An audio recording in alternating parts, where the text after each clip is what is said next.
This is not a stealth bomber. It doesn't carry hypersonic missiles. It's not even particularly fast. But when troops on the ground are getting hit and need air support, this is the aircraft they pray for. The A-10 Warthog, a flying tank designed during the Cold War, feared across generations of enemies, and loved by every grunt it ever protected. Now, after 3 years without a major combat deployment, the Warthog is back. And it's not patrolling, it's not babysitting convoys, it's hunting. In the deserts of Yemen, where Iranian-backed militants are launching deadly missile attacks and disappearing into the shadows, the A-10 is rewriting the rules of modern close air support, one BRT at a time. Let's be honest, the Warthog isn't pretty, but it's the meanest thing in the sky. Its core weapon, the GAU-8A Avenger, a 7-barrel 30mm rotary cannon that stretches nearly the length of a Volkswagen Beetle. This beast fires 3,900 armor-piercing rounds per minute, each the size of a Coke bottle, and tipped with depleted uranium. But this isn't just firepower for show. That cannon was built for one thing: ripping tanks apart. And when there aren't tanks to hit, trucks, launchers, bunkers, they all end the same way: shredded. The A-10's armor is legendary. The cockpit is literally a titanium bathtub, protecting the pilot from direct hits by 23mm anti-aircraft rounds.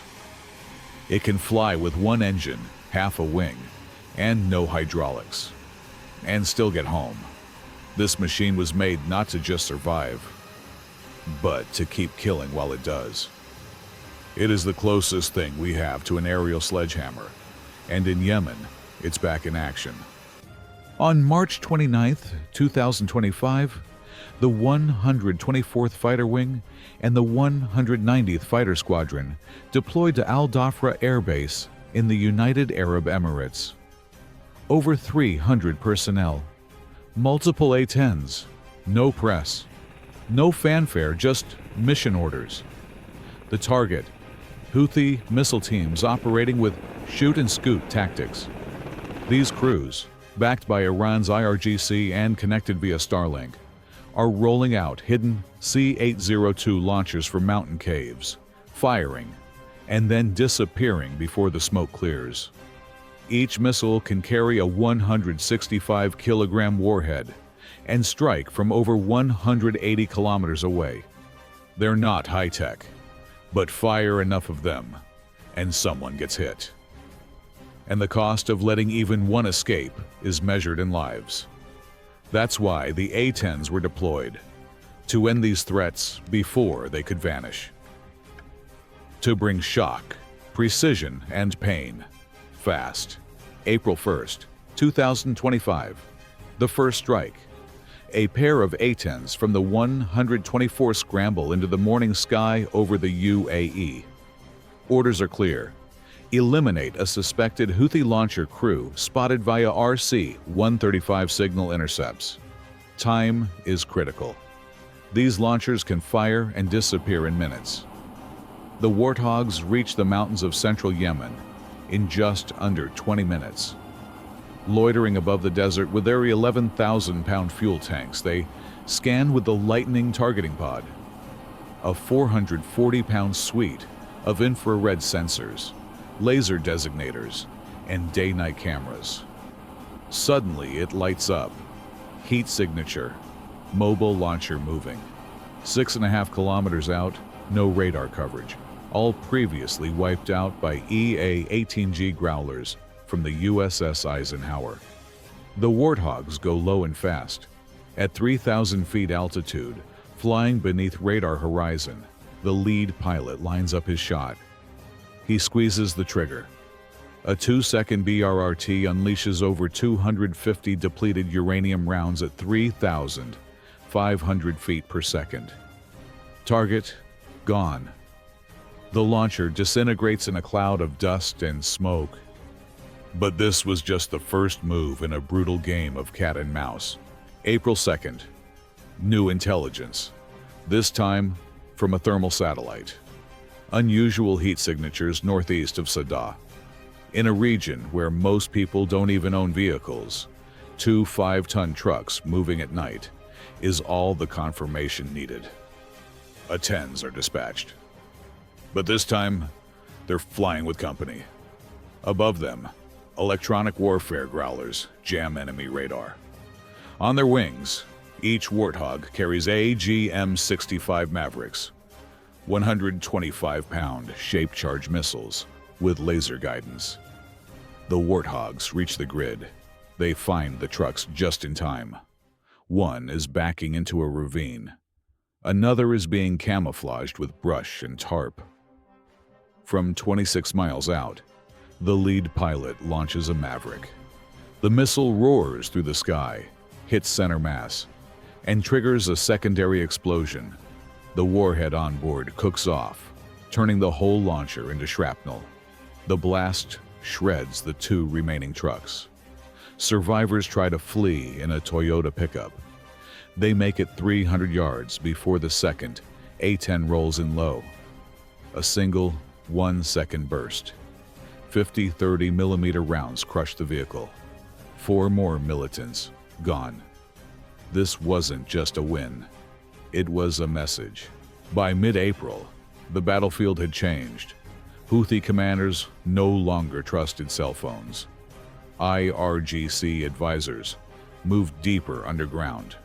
Fiber optic lines replaced wireless signals. Radar sites were turned off. But the A-10 didn't care. With thermal imaging, motion detection, and pattern tracking, the Warthog didn't need signals. It needed movement. And movement never lies. One launcher crew made the mistake of rolling out their equipment too early on April 13th. A drone overhead spotted them. A Warthog was already circling. At just under 3,000 feet, the pilot waited for the Maverick's release window. He launched 2. Both hit their marks. The crew fled, but they didn't get far. The final burst of the GAU-8 came in low, hot and loud. They never knew what hit them. But not every battle needs a missile. Not every target demands a kill. Sometimes, the goal is fear. That's when the A-10 performs what's called a show of force. Loaded to the max with Mavericks, 30mm shells and targeting pods, the Warthog doesn't fire a shot. Instead, it dives low, fast, right over suspected enemy positions in dense urban areas. The sound alone, that iconic engine whine followed by a thunderous brrrt, is enough to scatter an entire team. Militants abandon launchers, drop equipment, flee into cover. In one instance, a launcher hidden in a Yemeni village was neutralized without a single round fired. Why? Because no one wanted to be there when the Warthog came back around. By April 17th, just 2 weeks into the operation, the results were clear. Houthi missile activity dropped by over 70%. Tanker ships resumed transit through the Red Sea, some without naval escort for the first time in 2 months. Communications between field commanders and IRGC handlers became sporadic, scattered, defensive. In just 218 sorties, the A-10s had knocked out 47 confirmed missile systems and eliminated 9 high-value Houthi leaders. And they did it without a single American loss. No flashy headlines, no flag-raising photos. Just cold, calculated efficiency, exactly what the A-10 was made for. The Air Force still plans to retire the A-10 fleet by 2029. They say it's outdated, too slow for future wars. But ask any Marine on the ground, any Navy pilot overhead, any enemy who's seen it coming, and they'll all tell you the same thing. The Warthog still works, still hunts, still bites. And when you hear that growl above you, you'll know the BRRT is coming next. Bye for now.